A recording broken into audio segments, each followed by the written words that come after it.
gossip, entertainment, fashion, trend, and more. What's up, y'all? Welcome back to another episode of the Chatty Reese Show. Just sitting here vibing out.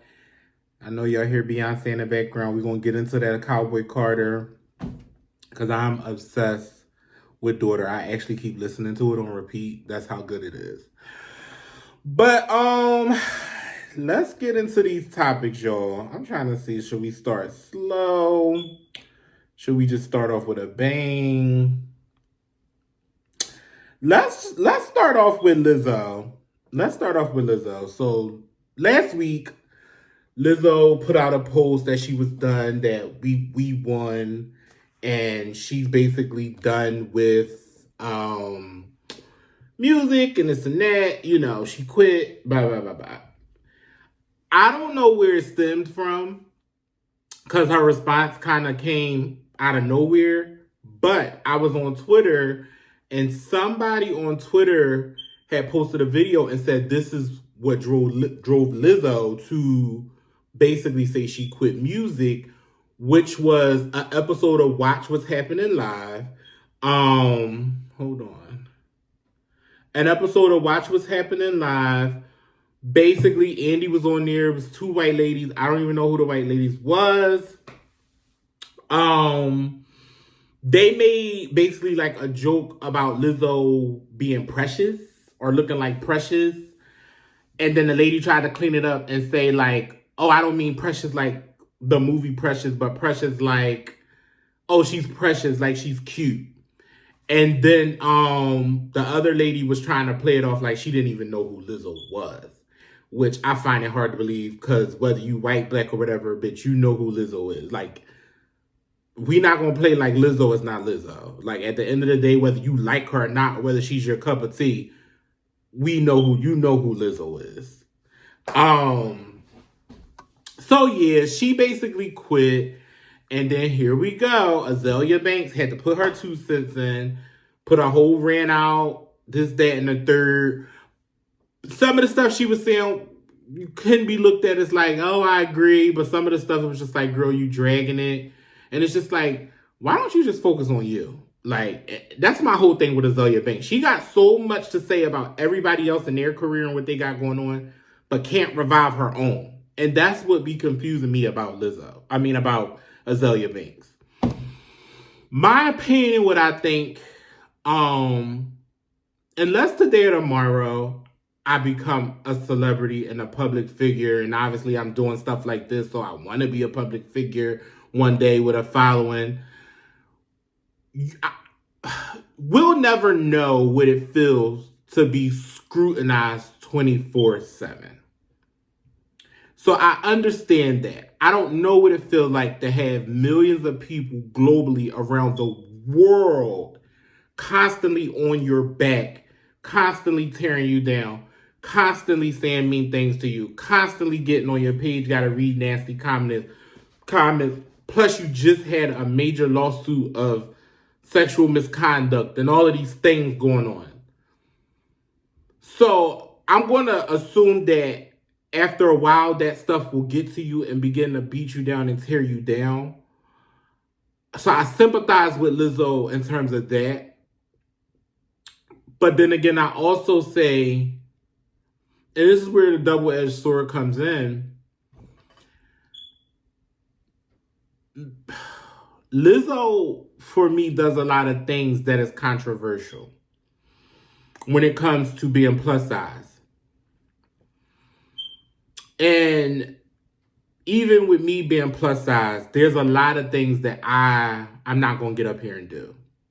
I'm not going to open the door for you guys to get up here and call me fat ass and this, that, and the third. Now, granted, even one of my recent videos, I had somebody attacking me because I said something about Nicki that I didn't agree with. And I was all kinds of obese, fat, this, that, and the third. And it's just like, you're going to get people like that.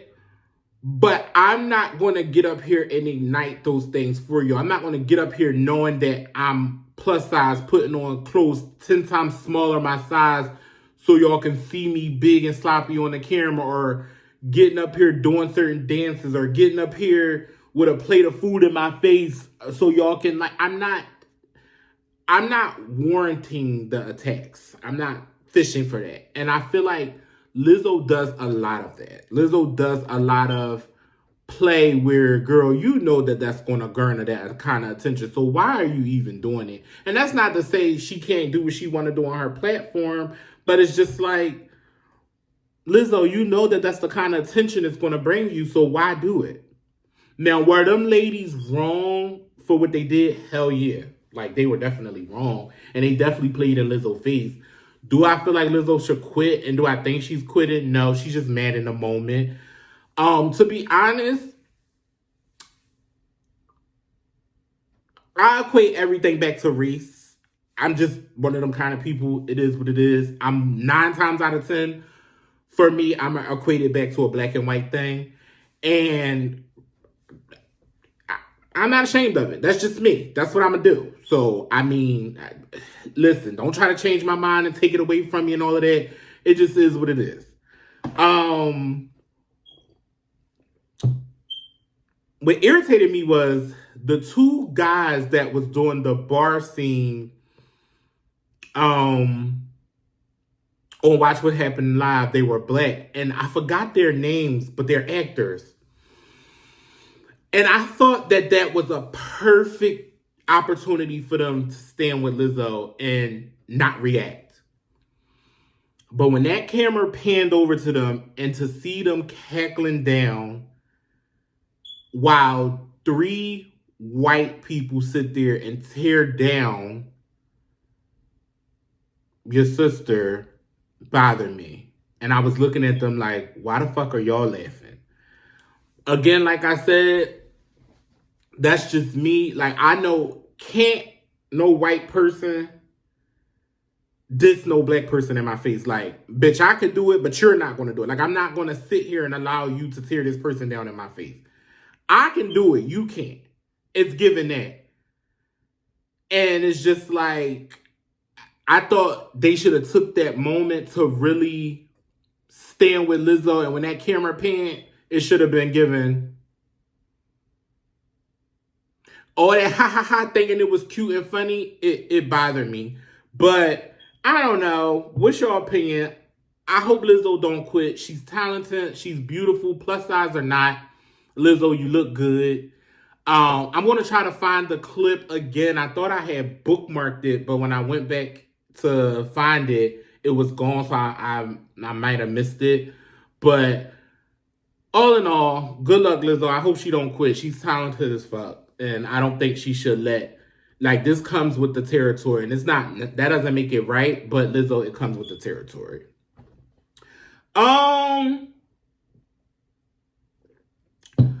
Yo, I'm breezing past this Diddy stuff. Because there's so much stuff that still keeps coming out.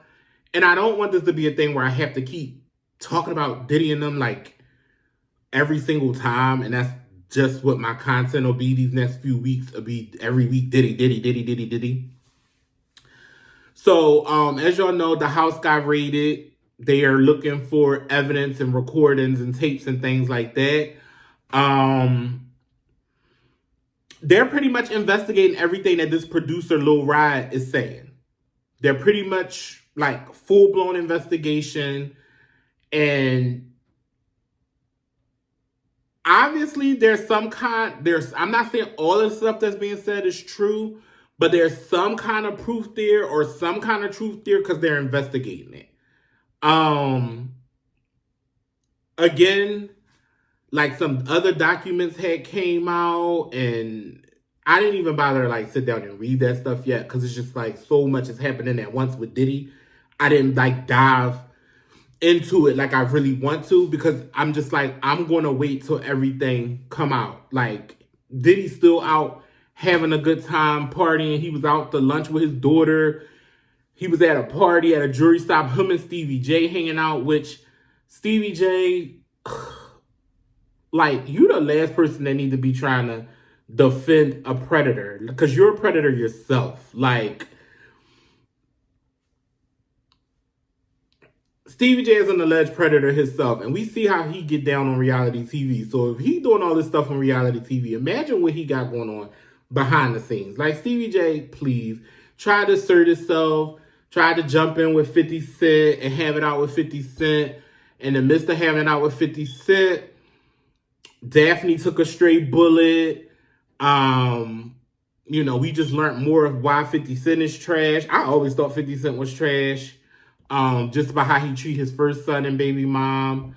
But Daphne took a stray, and then she came out to the forefront and basically was like, she don't know why 50 Cent is judging Diddy when 50 Cent raped her. So it's just like, it's so much. It's so much. So I don't know. I want to wait a little bit longer before I dive deeper into the Diddy stuff. Either way, I do want to put this out there again. This is a platform of someone who grew up, myself, sexually assaulted and victimized in that way. So in no shape, way, or form do we condone any of that stuff over here. But I do just want to get all of the facts and things like that before I really start going in and, putting my 2 cents where I don't know what I'm talking about. So that's why I'm holding off really on my reaction and response. So moving right along. So I was watching Funky Dineva. For y'all who don't know who Funky Dineva is, Funky Dineva is legendary in this YouTube world. You can just type Funky Dineva in YouTube and 100,000 videos will pop up. Another YouTuber, going like celebrity, blogger, real cool. I love Funky Dineva. And one of his topics was something that was trending on Twitter about a podcast that was on, and a conversation came up about the girl had asked the guy for money for lunch. The guy had sent her $30, and she was offended. All the women on the podcast had a problem with that. They all had a problem with it. They all were like, basically giving like, that's a bum ass nigga. He $30. What I'm gonna do with $30? So, I had to ask myself, even though I'm not a woman, I still got a husband, and I still daily, every other day, I'll ask my husband to send me lunch money before I spend my own lunch money. And naturally, that's his thing. Like, if I say, can you send me money for lunch? Unless I ask for a specific amount, he sends 25, 30, 20. Because 9 times out of 10, I'm an entrepreneur, so I work from home. He knows that if I'm eating out for lunch, 9 times out of 10 is from one of the stores in our area. Or if I am stepping out for lunch, I'm probably ain't going nowhere but to the local Applebee's or something. That's just what it is. That's more than enough. And if I got to put an extra $5 or $10 to it, then so be it. These girls are like, no, $30 is an insult. And, I just feel like if I ask you for lunch money, you shouldn't be sending me nothing less than $100. Well, what the hell are you eating if you in the workforce 7 days a week? And we're not even talking about, Saturday, Sunday where you made brunch. We're talking about Monday through Friday for the working person. What are you eating Monday through Friday that on lunch you're spending $100 unless you and your coworkers every day when you go to lunch, y'all going to go sit in like a top tier restaurant? It makes no sense.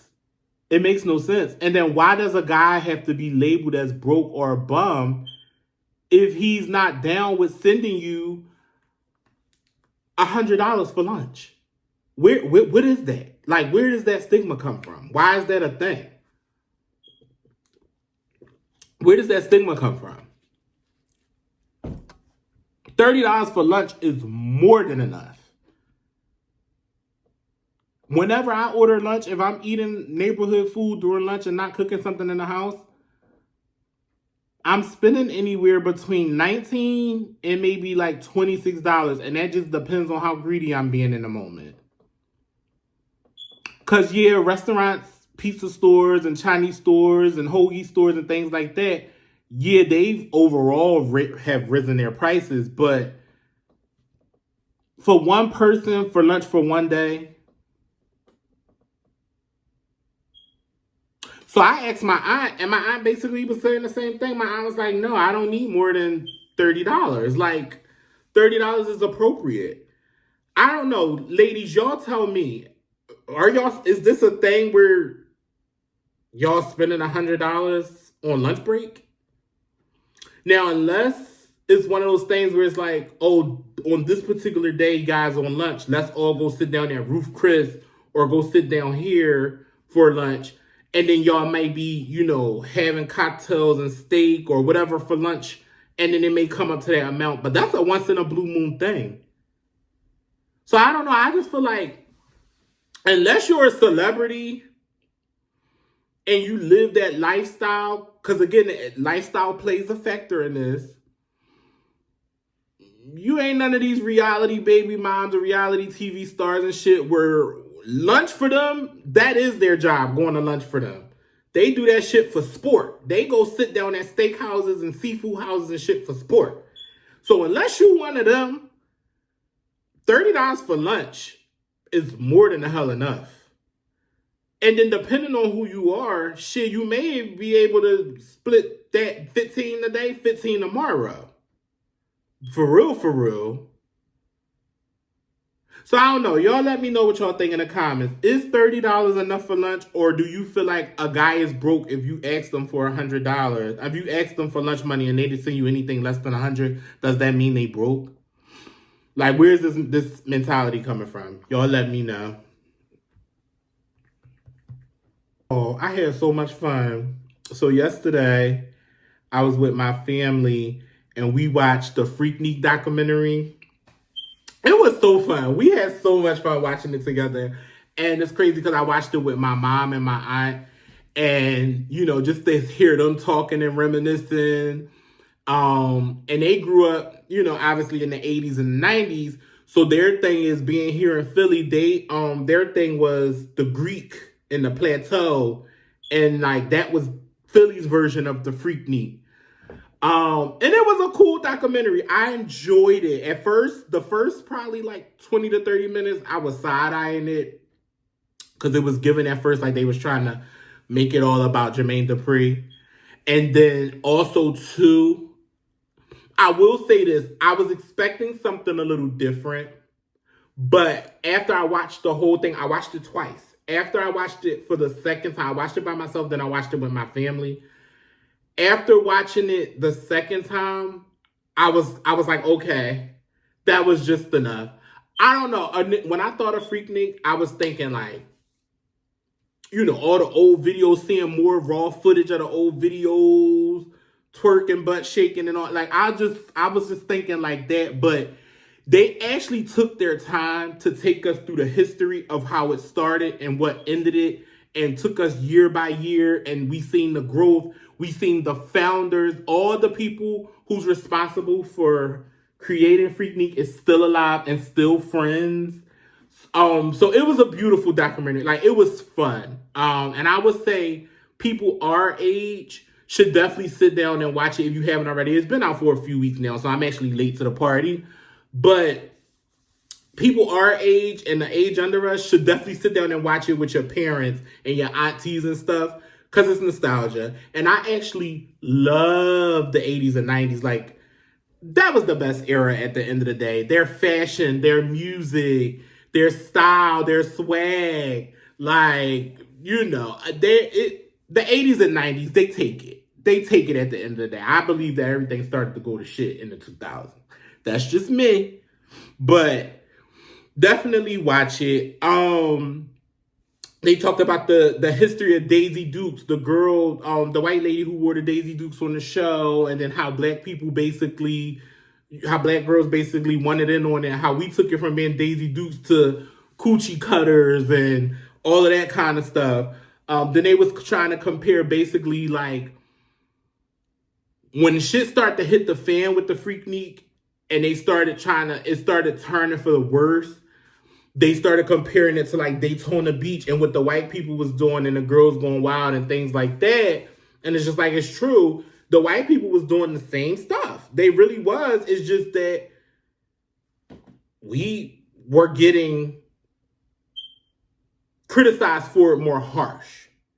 And I also think, too, that plays a part in, I just think that us as black people, we overdo things just a little bit too much. So I think that played a part in it as well. Also, like, it ended in 98. It touched on, like, when the Olympics was coming to Atlanta, that was a wrap. When that mainstream money from the Olympics was coming to Atlanta, they did not want our black asses running around Atlanta talking about no Freaknik. We talking about the Olympics, the U.S. Olympics, which brings billions of dollars to the city, tourists from all over the world, ads and all kinds of funding and things like that. You think they're going to allow the same weekend for y'all black asses to be ripping and running around Atlanta while this Olympic is here? Hell no. Hell no. They put a stop to that shit, and they put a stop to that shit in fast. Uncle Luke played a part in the demise of Freaknik. It was going on for many years, and something that started off so positive and so good kind of took a turn and took a twist when Uncle Luke had said, how you gonna have Freaknik with no freak? And he said, I brought the freak to Freaknik. And that's what he did. And it was just like, it went from being just this fun thing to turn up and party and black kids getting together. And I'm sorry if I skipped ahead. Freaknik was founded on, black college kids all over Atlanta coming together, the HBCUs coming together. Think of the kids on spring break that can't afford to go back home, and so they have to stay on campus, and it's boring, there's nothing to do because majority of the campus go home during this time. Think of those kids coming together, putting something together, a festival together for us to get together and be entertained for those few days while everybody's away. And that's what sparked it all. Uncle Luke brought Miami down to Atlanta, and they embraced it, and things started happening where people were getting hurt, young women were getting raped and things like that. And one of the victims was actually on the documentary, and she told her story about what happened to her, how she almost was raped, and how they ripped her clothes off of her. So it was that whole thing. Again, it was really good. I enjoyed it. Some young guy named Carlos Neal, he actually owns the name now. And they flipped the camera where you see they trying to recreate it and bring it back. But it's not the same. And I wish I got the guy name at the end of the documentary when he was like, let that shit go. The Freaknik is done. It'll never be the same. Let it go. And I felt like him at the end. I'm just like, even when they were showing clips of the new era of it, I was just like, it's not the same nostalgia. Like, it's just not the same. Like, yeah, have your little parties. If you want to throw a theme party of it, cool. Because I want to throw one day, and I'm going to have a Freaknik one day. But that was the era for our parents and stuff. Like, it's not the same. It's not the same. I think let it go. I'm happy that a black person owns the name because they like to take stuff and hold on to it and twist it and turn it to what they want to do. So I'm happy that it is. I'm happy we still own it. But I do think it's one of those things that's just like, okay. Like, it's done. So yeah, make sure y'all catch Freaknik on Hulu. It was a good time. And if you can, watch it with your folks. Watch it with your aunties. Watch it with your your older brothers and sisters that lived during that time, your moms, maybe even your grandparents. And that was Freaknik. I'm trying to see which one. I got 2 more topics left for y'all. I'm trying to see which one I want to go to. Let's do this one. Tyler, the Creator. Y'all,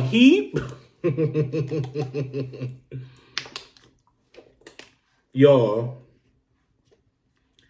can you imagine having a crush on a friend or somebody in your life, even if they're not a friend, and you trying to build up the courage to tell them, and you fucking going through your own emotions, pacing back and forth, just trying to, you battling with yourself, you weighing the pros and cons, and just imagine all of that build up to muster to tell somebody that you cool with, and you having to live with the fact that this may change the trajectory of your relationship forever.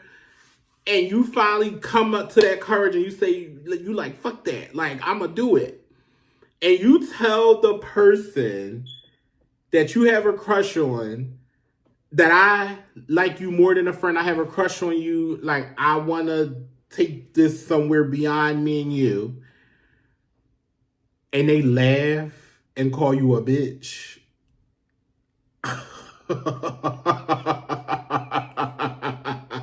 Can you imagine that? Like, really, can you imagine that? Tyler, the Creator, basically did that to Jared Carmichael. And I didn't even know Jared was gay. But catch this little clip. What are you seeking? In life or on this plate?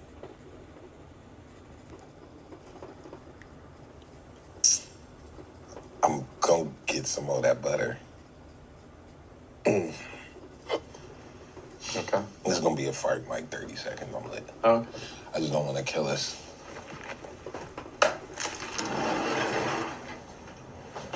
I was wondering why I couldn't see nothing. We blacked it out. I didn't want the light to shift. Oh. Are you really doing that to me right now? Sorry, dog. You straight. Ciao. Y'all, first of all, I didn't even know Jared Carmichael was gay until recently. I heard it maybe like a couple weeks ago. And I was like, oh, wow, okay. But basically, he did a sit down. This footage would have never left the camera roll. But then again, he's shooting a reality show. So any publicity is no such thing as bad publicity. But it was definitely cringy. And just seeing the reviews from the show, a lot of people was talking about it. And they were saying that he has a lot of cringy moments on this show. Like, he's a lot of cringy moments. It's just like, ooh. So I'm going to tune in. But the big thing right now that's viral that everybody's talking about, basically, Tyler, the Creator, was giving no ma'am. Like, Tyler, the Creator was giving, like, you like a brother, bro. Like, I ain't trying to, y'all seen it in the clip. He just like, listen, I ain't trying to go there with you, bro. Like, I'm cool. Like, I'm good off that. Like, and Jared looks like he's, like, torn up about it. You could tell he really likes Tyler, the Creator. But Tyler is one of them asshole people. Like, somebody like Tyler, the Creator, or Vince Staple. Like, who else? Y'all know them kind of asshole people that you probably just would not play with, because them people that always busting and joking and just always, like, y'all know what I'm talking about when I say that kind of person. I don't think I would have had the courage. I think that's a feeling I would have suppressed. Call me a punk or whatever. That's a feeling I would have suppressed for sure. For sure. But I'm just like cringing for Jared. Like, I don't know. I don't know, y'all. I don't know. Good luck to Jared. Basically, Tyler, the Creator, ended up leaving and was like, I'll hit you next week. Damn, not even I'll hit you later or hit you tomorrow. Like, I'll hit you in a week. And if we so close as we say we are and we talk on a regular, how the hell it go from me talking to you on a regular to I'll hit you next week? That means I ain't fucking with you no more. Then as he was leaving, he was like, yeah, I owe you, because I guess Jared had got paid for the dinner. It was just a lot. I didn't watch the show, but the clips are going around all over Twitter. So if you type in Tyler, the Creator, or Jared in the trending section on Twitter, everything's going to pop up and you'll be able to see it. 16 carriages riding away.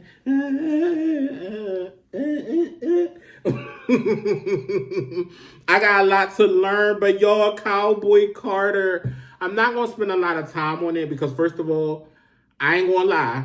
When I seen that it was 27 songs, I got ADHD. I don't do well with that kind of that much music on one album. I even had to push through for Nicki album because Nicki had 25.